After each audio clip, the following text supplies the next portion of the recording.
In the animal world, we encounter not only enemies but also friends.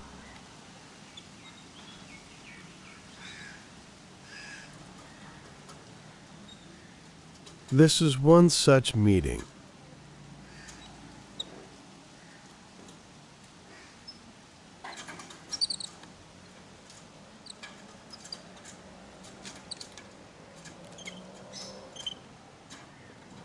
This is a time when the red-vented bulbul, squirrel, and yellow-billed babbler are peacefully feeding.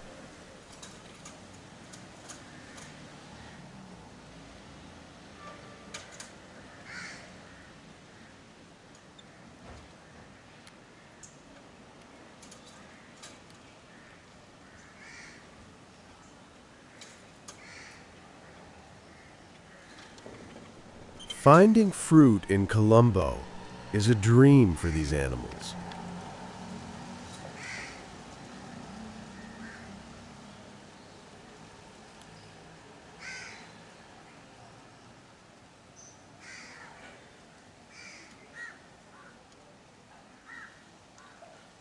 Therefore, these three animals happily eat the bread I give them and fill their bellies.